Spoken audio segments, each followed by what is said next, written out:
Did the Denver Broncos blow an opportunity for a win, or the Colts just may be the better team?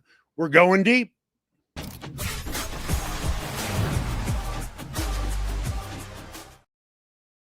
Nate and I have been doing the show for maybe a month and a half, 2 months together, and already he's taking a vacation from me. I don't know if I should take it personally, but with that, you are here today talking about Chad Brown, a 2-time All-Pro, a 3-time Pro Bowler. You and I have done shows dating back 10, 15 years together. Yes. Great to have you in the chair. Well, I'm not sure why you're talking about old things, giving people a chance to age us and know how old we are. So I don't know, not quite appreciating that.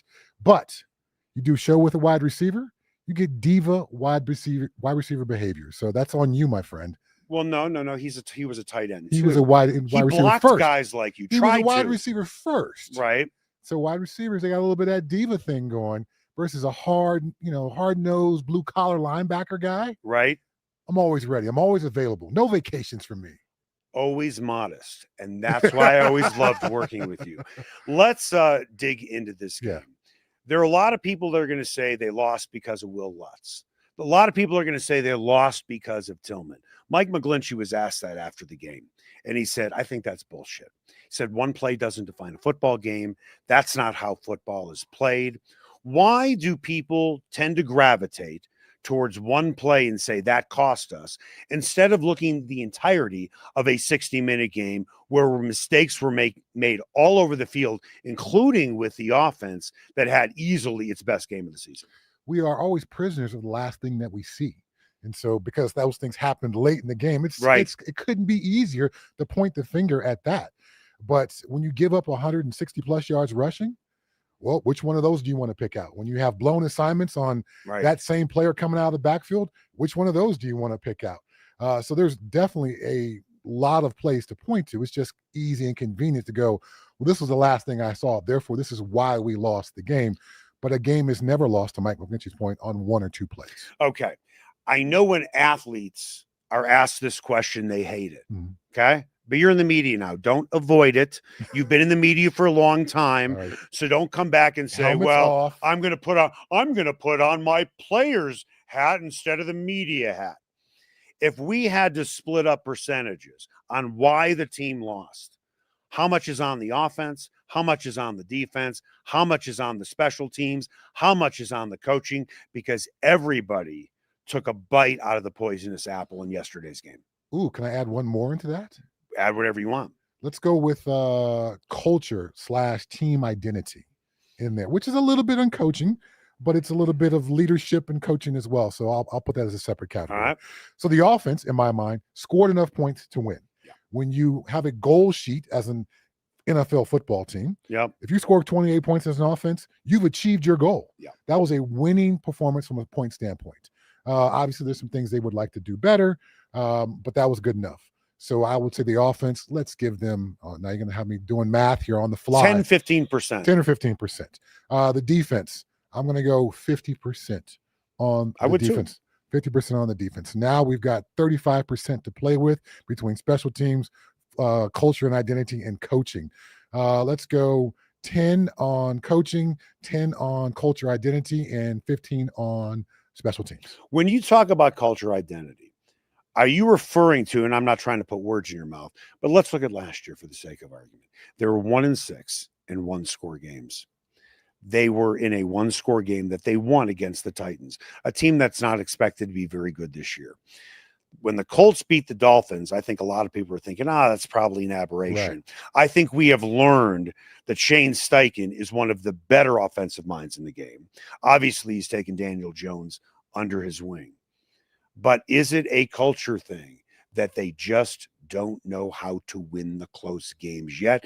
Because when you look at the problems that the Broncos had, almost everything came with about 20 minutes to go in the game, which is the majority of the fourth quarter, in which there was at least one or two special teams mistakes, one or two on defense, and one or two on offense. So you and I have done shows for a long time. Yep. So apparently you've developed this Nostradamus thing where you can read my mind, because that's exactly what I'm talking about when I'm talking about culture and identity. Right. So whether we're talking about knowing what the leverage call is and how that's going to be enforced, whether we're talking about spiking the ball after a first down run, those are the little things that the coaches and the leaders on the team, they build that together. And that's not built in a week. That's built in the entire offseason. What are we going to be? Are we going to be a physical team? Are we going to be a smart team? Are we going to be, no one says they're going to be a dumb team. Right. But that shows up as well. And so you may not have that as your goal. Let's be the dumbest team in the league. Yeah. But every year, some team is the dumbest team in the league. Right. So what is the culture and identity of this team? When you have, going back to last year, 1-score games, you lost 5 of the last 6. That's not just coaching, the play calling. That's not just execution of the plays. That's a mindset. That's who we are. What is our identity? Do we find ways to get things done when it's tough, when the situation is critical, or do we melt? Do we lose control? And right now, the answer seems pretty clear. And what's that clarity? They melt. They lose. They don't find a way to get it done. In fact, they do things actively to not get it done. So was it premature for Sean Payton to start talking Super Bowl day one with these guys? It absolutely was. Sean Payton is a good football coach. But to talk about Bo Nix and the sophomore slump and act like that's not a real thing, we can talk about that as the show goes along. And to talk Super Bowl, is this a Super Bowl roster with talent top to bottom when you look at other Super Bowl teams? Certainly it is. I think they are too. But having a roster and being a team and playing like a Super Bowl team, those are separate things. And so to put the cart before the horse, before you've built that culture and identity we just talked about, before this team learns to play together as a team, yes, your roster has enough talent to win a Super Bowl, but do they play to that? That's what's lacking right now. I'm going to use my media experience as an example. So all the years I spent on television, I'm a firm. Are we humble bragging as well for you? I didn't say where I worked. I just said I was on television. Oh, actually, I was on. It was CNN, just to be clear. So Well, thank you for. It wasn't some podunk, nowhere Idaho local station doing a 6:00 sports report. Right. Yeah. Okay. Well, I appreciate you reading my resume. When I sent you that email to talk about my career, I apologize for the punctuation and the grammar, but you said it exactly correctly. Okay. So I'm going to liken being on television to you playing football. Anybody can have a great show when the guy doing the teleprompter is doing his or her job, when the producer is calling the right shots, when the director is punching the right buttons. You find out how good you are when shit explodes on you, or when you find yourself in a situation where there is pressure because there is potential adversity. And the fourth quarter, generally speaking, is always going to be adverse for both teams when the game is close. And this team hasn't proven it yet. Not this season, and they sure as hell didn't prove it last season, 1-6 in 1-score games. Situational football, because that's what we're talking about in the fourth quarter. That's when all these various situations come up. Your understanding of that, your ability to execute in that, there's a coaching component to it, but as I just talked about, there's a mental component from a teamwork standpoint. And I've been on both sides of that on a team, and I've entered into the fourth quarter 10 points down and could not have been more confident we were going to win the game, because I trust that guy, and I trust that guy, and I trust the guy on the sidelines. We're going to be just fine here. But also, I've been on the other side where, man, we've got the lead, and I don't think we're going to hold it. And despite my deep-seated belief that, we're still going to find a way to win this game, those folks in those critical positions let us down, and we lost. I would take 2 plays in that game. Both of them affected the outcome of the game. J.K. Dobbins' run was fantastic down to the 20-yard line. I believe he said after the game, I didn't know I wasn't allowed to spike the ball. Yeah, that's number 1. Number 2, Tillman. There's a rule book, everybody. There's a rule book that has all this information in it. It's available to every player and every fan. You can find it on the internet. It's not hard. Okay, I'm sorry. Go ahead. Number 2, with Tillman, maybe he didn't realize he was leveraging a guy. How much is that on the player? How much of that is on the coach? Because those were 2 significant plays. And the reason why I bring up Dobbins is that became a 5-yard penalty. Next play, Troutman, 15-yard penalty. Right. And then suddenly you throw an interception. Coaching is to ensure that your players know exactly what to do. And I know that seems difficult. I've been on a sideline where the head coach was, yelling at the linebacker coach, and the linebacker coach said back to the head coach, "Do you see me out there?" Because the head coach was asking, "What's that guy doing?" Right. And I thought, well, that's the wrong answer, coach.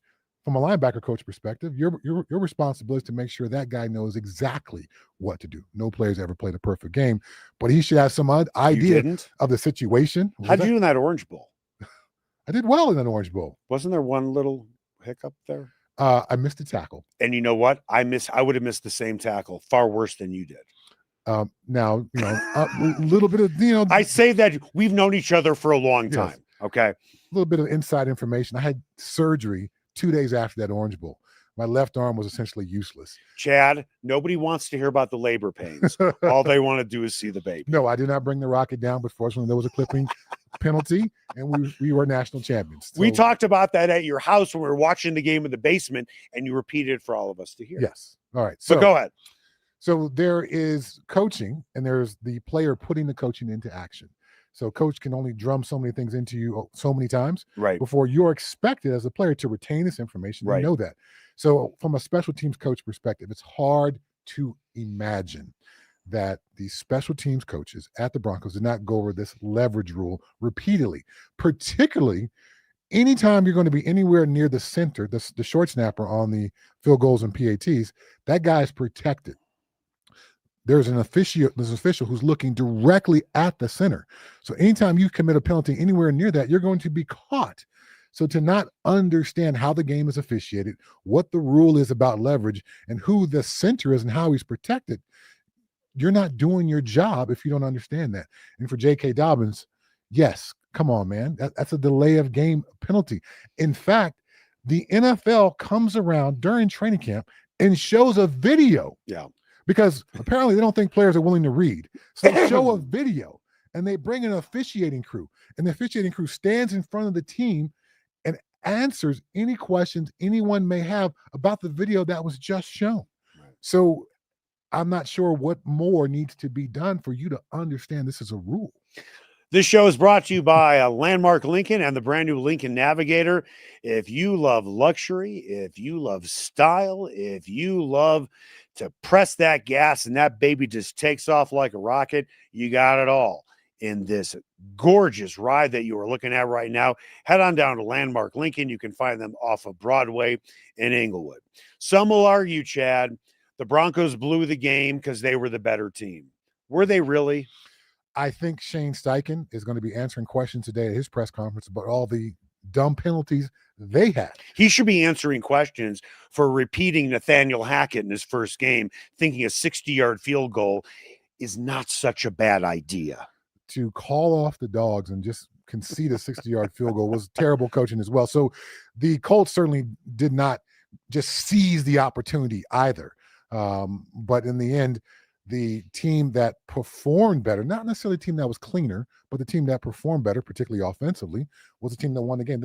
The Broncos gave up 400-plus yards of offense to the Colts and to Daniel Jones. But the way you're saying it, you almost sound surprised. So I guess the follow-up to that is the Colts offense maybe that good, or maybe we overvalue the Broncos defense? Two things can be true at once. Jonathan Taylor is one of the best running backs in college football history. When he's been healthy for the Colts, he's been one of the top 5, top 7, maybe in that area, running backs in the NFL. Right. He's a very, very good running back. And he showed that yesterday. And he catches the ball in the backfield. Okay. He catches the ball really well. Wheel routes are his thing. Yes. Daniel Jones, even though he was not great under center for the Giants, was able to make plays with his legs and his arm. The Giants definitely struggled with coordination and things like that, and so they moved on. But I assumed Daniel Jones, if he found the right green pasture, there was enough talent there where he could be a winning NFL quarterback. There are a lot of people today who are looking at Vance Joseph and saying, this guy's feast or famine, man. Either he dials it up and they're great, or they have games like this. With that, they blitzed Daniel Jones plenty. They just couldn't get to him. He was pretty clean for most of the game. Was this a schematic thing? Was this a blown coverage thing? I understand that all of it is involved. But did other offensive coordinators see something with the Broncos and say, we can do that? Although the easy answer is we also need to have Jonathan Taylor and Tyler Warren. Okay, well, if you provide balance to your offense, if you run the ball and pass the ball effectively, as the Colts did yesterday, as a defensive coordinator, what you want to do is get the offense to be one-dimensional, because now if they're one-dimensional, then I can dial up the right call. But if I don't know what it's going to be, and they're having success with both, okay, well, this blitz may be great for trying to get after the quarterback. It's not so great if they run the football. And so Vance Joseph is literally throwing darts at a dartboard, trying to find something that's going to work, because clearly when you give up 400-plus yards of offense, not much is working. So there's that. This defense is built to go back to the Peyton Manning-led Colts with Dwight Freeney and the great rush that they had. They want to get a lead, and they want to unleash their pass rushers. We saw that against the Titans. That was great. You got 6 sacks. But at some point, you got to play an honest game. Yeah, and you're not going to have this offense that's got a rookie quarterback that's going to be one-dimensional. And if you were the defensive coordinator for yesterday's game, what, if anything, would you have done differently that Vance didn't do? He was, I believe, hamstrung by some poor performances defensively. If you want to stop the run, you need a middle linebacker who can make tackles in the open field. I mean, a guy who's going to be able to at least force the running back to his help. So when Alex Singleton misses tackles, and Jonathan Taylor is able, if Alex Singleton is supposed to leverage Jonathan Taylor, if I miss this tackle, at least I can force him back inside to everybody else. Because if he goes outside, I've only got 2 defenders out there, but if I force him inside, there's 8 guys over there. So from a math perspective, I want to force him to the side of the field where there's more people, because we have a better chance of making a tackle. So for Alex Singleton to have all those missed tackles, and not just to miss them, but to miss them where you get out leveraged, that ends up being where Jonathan Taylor, midway through the 4th quarter, before Shane Steichen decided to take his ball and go home and be happy with a 6-yard field goal, he was averaging over 8 yards a carry. I understand that sometimes as a defensive coordinator, it is a guessing game whether a team's going to run or pass, when you do potentially have that balance with the offense that you're playing. I find it kind of surprising that at halftime, Sean Payton said, boy, they passed a lot more than we thought they were going to. At what point did you realize they're going to continue to do it until you can stop it? And then they still didn't stop it. Well, this is the NFL. If you can't stop it, guess what? You're going to see it. More of it in the second half. And then you're going to see it next week. And they're going to see it the next week after that. And they're going to keep seeing it until you stop it. So the bleeding has to stop at some point. Otherwise, the season is lost. And so with Justin Herbert and the Chargers up next, and Justin Herbert seems to have unlocked the last piece that he needed to become a true franchise quarterback. Right. This is going to be an incredibly difficult test for this Broncos defense for Vance Joseph. So the issues from yesterday, they may actually pale in comparison to what we are talking about next week after playing the Chargers. Payton also said after the game, missing assignments was particularly concerning. As a guy who played for many years, again, your resume speaks for itself. You played with arguably one of the best linebacker corps in the history of the game. Ironically, only the second best linebacking corps in the history of the Steelers, because there was one that might have been considered a little bit better than yours, although you guys were awesome, you and Kirkland and Green. But I think Ham and Lambert and Green might have an argument that they might have been a little bit better. When it comes to missed assignments, how fixable is that? Just let me jump off the point you just made right there. So that Steeler linebacker core, awesome. But while we can't claim to be the number 1 there, because NFL Films had it 7th and 2nd for the Steelers, I was part of the most experienced linebacker core ever in NFL history. Just because you played at the age of 45 doesn't mean you're any good. But still, it's still the most experienced. It's still number 1 on something. You guys were awesome. So this was when I was with the Patriots. I sat at a table in the linebacker room next to Junior Seau. I was in year 15. Junior was in year 17 or 18. Yeah. Then right in front of me was Mike Vrabel in year 11. Then there was Teddy Bruschi in year 11. And Don Davis was in year 11. You got a dustpan? Because I need to pick up all these names you're dropping. And then Roosevelt Colvin was a year, I think, 10. If you had 10 years plus, then Bill Belichick gave you a rocking chair for the meeting. So it was a linebacker room full of rocking chairs. Were there any cats in the room? No, there were no cats in the room, and there was no older lady knitting next to us either. Okay. All right. But to answer your question, the in and out of two receivers exchanging parts of the field is football 101. You see that in high school football. You definitely see it in college, and you see it all the time in the NFL. So if a receiver starts to motion down and he crosses the field, teams want to space the field pretty much evenly. So then if that guy crosses, then immediately your intent to have to go up. Oh, someone's coming back this way. And in this case, the someone coming back this way was Jonathan Taylor out of the backfield. So to not have the vision, to not have a conversation about that, to not, as soon as that receiver starts to motion, because guess why he's motioning? So we can get a speed jump, so he can run across the field faster to fool you so you can start chasing him and now see Jonathan Taylor. You fell for the okie doke. You fell for the banana in the tailpipe, but you didn't fall for it once. You fell for it twice. Right. So that is a player communication thing on the field. We have to talk about these things. Of course, you have to discuss it in the meeting ahead of time, Vance Joseph. But once the players are on the field, they have a responsibility to exchange those responsibilities, talk about it, and ensure that doesn't happen. If it happens once, we can't let it happen again. Right. Watching Pat Surtain out there, even though he's very good in coverage at times, was like watching Tyson against Buster Douglas. It was hard to believe what we were watching. Do you think other teams will look at this and maybe foolishly say, we should start targeting Surtain more? Yes. Why wouldn't you? Based off of yesterday, there was a plan for the Colts to deal with Pat Surtain. When you have a talented head coach who's a talented offensive mind, believe me, he's going to come up with something. So to have Pat Surtain as the outside guy, which is where he lines up, he doesn't coincide on the nickel. Right. He plays outside. Right. And to present him with a crossing route where he's got to chase the receiver across the field, right, and then to have all kind of traffic in the way that he's got to navigate. Yeah, you can be defensive player of the year, but you're at a disadvantage because of schematically what you're being asked to do, to play outside leverage and to chase somebody across the field.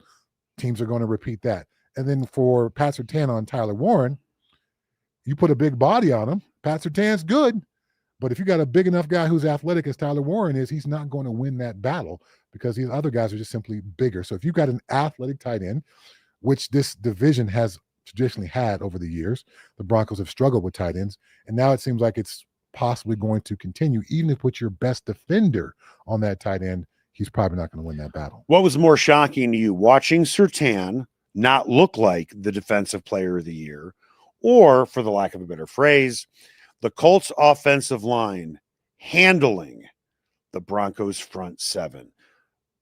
Daniel Jones was not under a ton of duress during that game. He was not hit a lot. And there were more than a few times on certain plays where the Colts offensive linemen were outnumbered and they still picked up the blitz. They did a great job. They were prepared for that. Obviously, when you play a team that comes into the game with 6 sacks, your protection responsibilities and your protection plan is going to be at detail. So for Daniel Jones, who on the field is going to be responsible for making a lot of protection calls, it becomes down to a point of just self-preservation. Am I going to let these guys hit me in the chin, or am I going to make sure that I give my offensive line every advantage? And then Daniel Jones also showed his wheels because Cam Ward could not run away from the Broncos pass rusher. Right. Daniel Jones is athletic enough and fast enough. He was able to run away from those guys more than a few times. You're going to have games like that as a pass rushing group where they've got a great plan for us. And they've got enough talent where they're going to be able to win their share of one-on-ones. And then you got a quarterback who, if the situation becomes dire, he's got his own turbo button where he can run away. An NFL season essentially is a 17-chapter book. Chapter 1, what happens in chapter 1 doesn't mean it's going to happen in chapter 4. Right. There aren't always strong ties. But looking at what happened to the Broncos defense in this game, giving up over 300 yards to Daniel Jones, and then you had Taylor rushing for over 150, catching 50 yards worth of passes.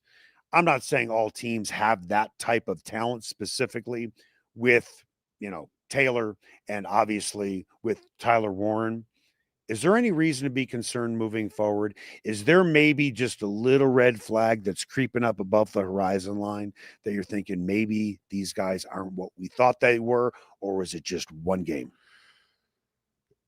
All games are just one game, particularly early. But coming up in the next game is the Chargers, who has a coach who's going to be able to watch the tape. And he may not have the same type of weapons, but Justin Herbert, he can run too. Yeah. He can throw the ball too. Harbaugh is going to be dedicated to running the ball. I don't believe the Chargers have the quality of Jonathan Taylor. No. But they will have things where they will be able to replicate. Why do you think J.K. Dobbins is with the Broncos right now? Right. Well, they drafted a back, Omarion Hampton, who was one of the better receiving backs in college football. Yeah. So the ability for him to get out of the backfield, the Broncos will be tested assignment-wise again with that this week. And then they got a big bruiser, Najee Harris, who they can bludgeon you with, because everyone knows if you give a defense and you run the ball 25 times a game at them, it carries from 21 through 25, typically someone on defense is making a business decision because they're sick of tackling this big dude running at them. And that's when the run goes from a 3-yard run to a 6-yard run or a 16-yard run.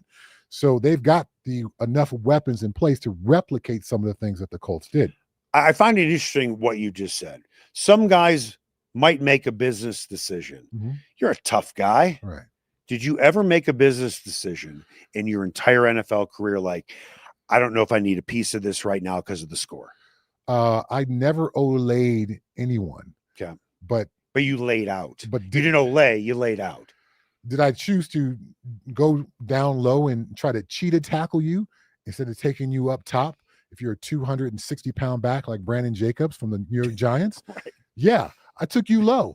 So yeah, absolutely. I made business decisions. Right. You know, I never just whiffed. Right. Never. I tried to make the tackle, but there's a difference between putting your face on somebody and going for their feet.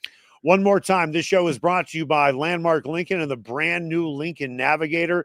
If you have never hopped behind the wheel of a Lincoln Navigator, this thing is so much fun to drive. Isn't it great when you got to go for a car ride and you hop in a car and it's comfortable and it's roomy and the seats are nice and everybody feels good. And then you hit the gas and you're like, whoa, this thing really goes. You know, Lincolns are synonymous, Chad, with grandpas, right? Grandpa used to drive a Lincoln. My grandfather drove a Lincoln. Not this Lincoln. No. It's a totally different Lincoln. With that, go down to Landmark Lincoln. You can find them in Inglewood off of Broadway. Landmark Lincoln, Lincoln Navigator, not your grandpa's Lincoln anymore. Let's turn it over to the offense. Wow. Good for Sean Payton. Running the ball helps out the young quarterback, doesn't it? How head coaches or play callers can lose track of the running game. Hold on a second.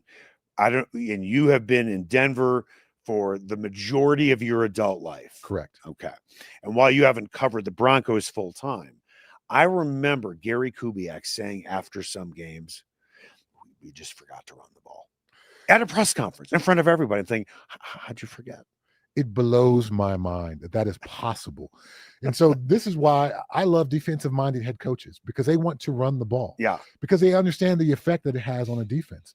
And as I talked about, if you run the ball enough, people start making business decisions. If you run the ball enough, the defensive coordinator doesn't know what to try to take away. He doesn't know what the call is supposed to be for the situation. Right. He's forced to go with a vanilla call, which concedes certain things to the offense because I've got to go vanilla because I don't know what you're going to do.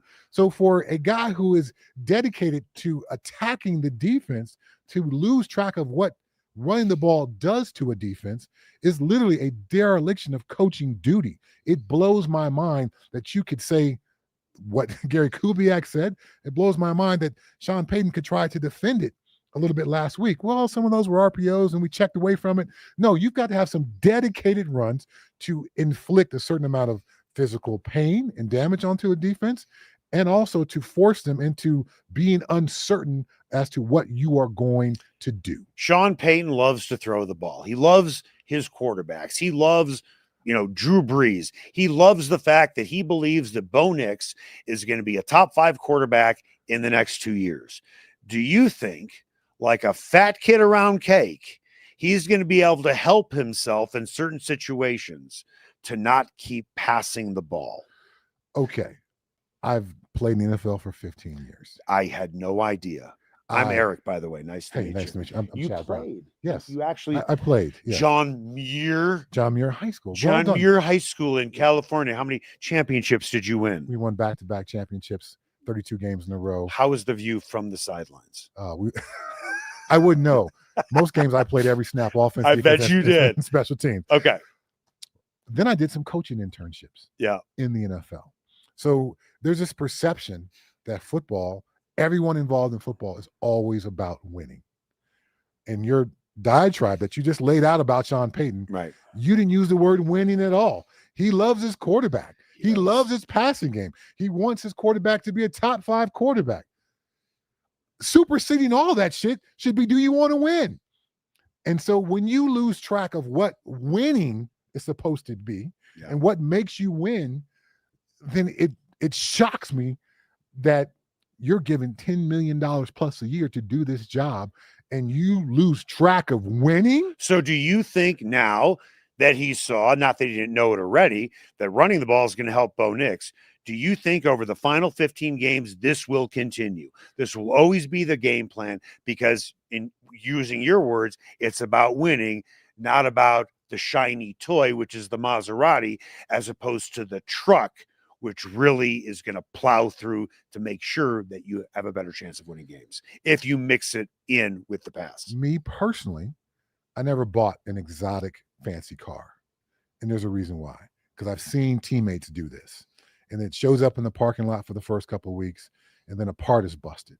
And there's no one in America who has that part. And it's on a boat from Italy, and it'll be here by the time next season kicks off. Right. So that expensive toy is not sustainable. It's not consistent. It's not really good for a daily driver. But you drive around town, there's pickup trucks everywhere. And a lot of them will be 30 plus years old, still going, still hauling stuff. Right. Why? Because it's consistent, because it's sustainable, because there's parts everywhere. Your shade tree mechanic can fix it.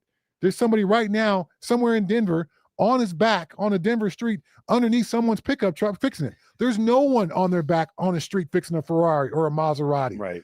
And there's a reason why that's the case. Sustainable, consistent, does what it's supposed to do. Yes, being explosive and high flying and passing the ball over the field, that's beautiful. It's great. It's poetry in motion when we see it. The run game is ugly. It's sometimes it doesn't have beautiful results. Sometimes it's only 1 yard. But if you do it enough, it'll win you football games. And so for coaches to lose track of that, it hurts me in my football heart that there's people who are given all this money and spend all this time and invest all this effort who lose track of one of the most basic parts of the game. How much run the ball, it affects the defense. How much better you feel about this offense moving forward now that you've seen one game where they at least balanced it out? If that can be a consistent part of what they do, then that'll give them an opportunity to win every game that they're in. Literally, that's what running the football does. It gives you an opportunity to win every game. Because as we know in the NFL, as we found out yesterday, sometimes games are lost rather than won. Right. And so if you just run the ball and present this balanced situation to the defense, you give yourself a chance to be in every game and give them a chance to lose the game, even if you can't win it. Troy Franklin, I think he is now the number 2 wide receiver. Although yesterday he was the number 1 wide receiver because Cortland Sutton, he was targeted 4 times, made 1 catch. Listen, there are reasons why maybe he didn't catch the ball. I haven't looked at the film that closely. Evan Engram. Don't diss the film. No, I'm saying I haven't looked at it. Right. I don't look at it like you do. Right. I'm not, I don't have the all 22. I'm not that guy. Okay. There are plenty of guys that you've worked with that think they're that guy and they talk about the all 22 all the time and they have no idea what the fuck they're looking at. But yet they want to tell you how much they think they know. And then they talk to real football people who actually played the game.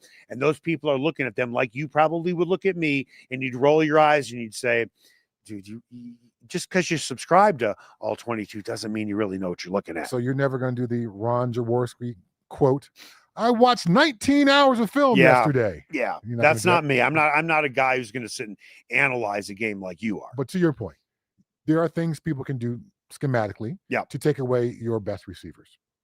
And while there's certainly going to be an occasional one-on-one opportunity, and at some point you may have hey, we finally got Corey Sutton one-on-one, and he's got a physical advantage over this guy. So even if there's a safety over the top, we're going to throw it over there just because we know that what our guy can do versus their guy. And I'm not sure if Bo Nix is there or he's going to recognize that every time at the line of scrimmage and be able to go to that guy. So there will be games like this where your number one guy gets very few opportunities. But it's great to see someone like Troy Franklin step up. Obviously, the connection that they had in college, we assumed that would be an easy transition for him last year. Turns out playing NFL receiver is complicated. And there's a lot of mental aspects that have to be learned and grown from their college experience. Oregon, one of these flashy teams that has a lot of tempo in their offense, a lot of those placards and signs on the sideline, that does not translate to the NFL. You actually have to know what to do. You can't look the sideline, have somebody show you what you're supposed to do. You need to know that. Sean Payton and the offensive staff didn't trust him last year, got very few opportunities, but we knew the physical skills were there. Now that the opportunities are coming, the skill set's showing, and I expect him to continue to grow in that role. Should they have even played Evan Engram? Because he was a non-factor in the game. He was targeted, I believe, 1 or 2 times. Right. I think he had 1 catch for like 6 yards. I don't know if this was like a Terrell Davis migraine moment with Mike Shanahan where Sean Payton looked at, Evan Engram and said, listen, we need you out there as a decoy, just as the threat that we're going to throw you the ball. Because they didn't even target him, and he was barely on the field. I don't understand that kind of thinking one bit. If you're on the field, you have a role to play, and that role should not be to be a decoy. You have a role to play. We need you to be able to step up and play for us. If not, if you're so either banged up or recovering or going through some kind of mental thing where you can't be able to play at full speed, then let's play someone else. I mean, I don't know if he was fully healthy. I'm guessing that he wasn't. But we keep hearing about the Joker role. Right now, the joke is on the Joker role because there is no Joker role. Well, we talked about it in the offseason, but we have yet to see anything resembling a guy who is a multi-purpose chess piece that allows Sean Payton to influence the defense in ways that he had guys in New Orleans. Evan Ingram's not that guy. The fact that it was those running backs in New Orleans, Evan Engram is not going to be running the football. He does not present the same run-pass threat that Alvin Kamara did or that Darren Sproles did. So the Joker thing is awesome to have it when you have it, but Evan Engram literally can't be that guy because he doesn't run the ball. I'll be honest with you. I bet on the game. I did like an 8-leg parlay, whatever the hell it was. And about 30% through the game, I went back and I looked at the inactives to see, did I just bet on a guy that they ruled to be inactive for the game? I had Ingram with 2 catches for 20 yards as part of my 2 legs. And midway through the, second quarter, I looked back at the injury report and I'm like, not the injury report, but I looked back at the inactives. I'm like, is Ingram even playing in this game? I'm like, if you're not going to use him, if he's too injured to play, then don't have him on the. It's almost as if he was wasting space out there. Yeah, so that's why if you're up for the game, you have to have a role to play, right? And your role can't be to be a decoy. If you're on the field, you're running pass routes, then what are we doing with you? The Broncos have done some very good things in special teams so far in 2 games. Okay. I think that their new punter their rookie has done a lot better than he did, obviously, in the preseason. I think that their return game has been more than fine. But you have Lutz missing a field goal. You have the penalty on Tillman. And why the hell in the Titans game, they decided to kick off to a guy and then he returns at 71 yards. I'm thinking, you might have some more problems on special teams than we're really letting on here. It's concerning. It is concerning when you have the errors in 2 games. Special teams is always forgotten about until they do something dumb. Right. And now it's 2 games in a row where you've done something dumb. A player missing a tackle, something, going awry in the course of a football play, we expect that. But now two dumb things in 2 games in a row. Well, what's the mindset there? What are we doing here? Is this going to be an Alex Forsythe thing again, where something's brewing for weeks and weeks and weeks and no one's checking on it, and it's going to end up costing us a game down the road? Because while we talked about opening this show about that one play didn't cost you the game, it certainly was a factor. Yep. And it was one of the plays you would love to have back.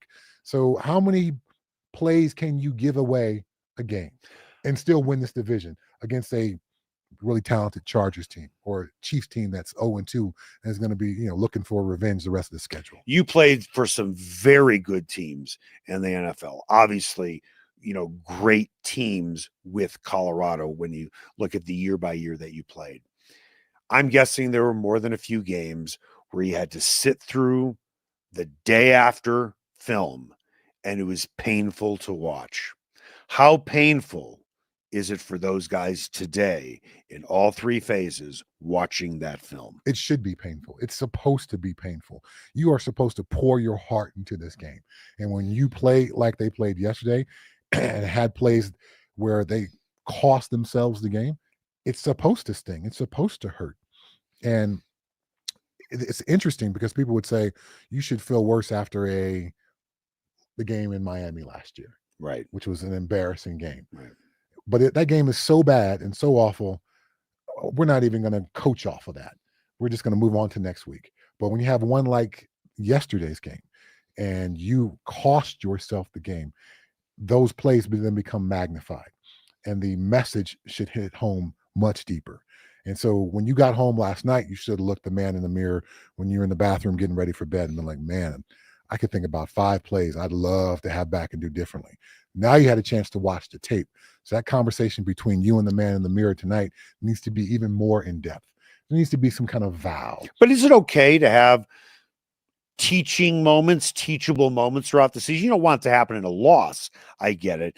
But is this for lack of a better phrase, come to Jesus? Like, maybe we should, it's not that we shouldn't be talking about going to the Super Bowl, but we just blew a game because of us. And defensively, we got manhandled.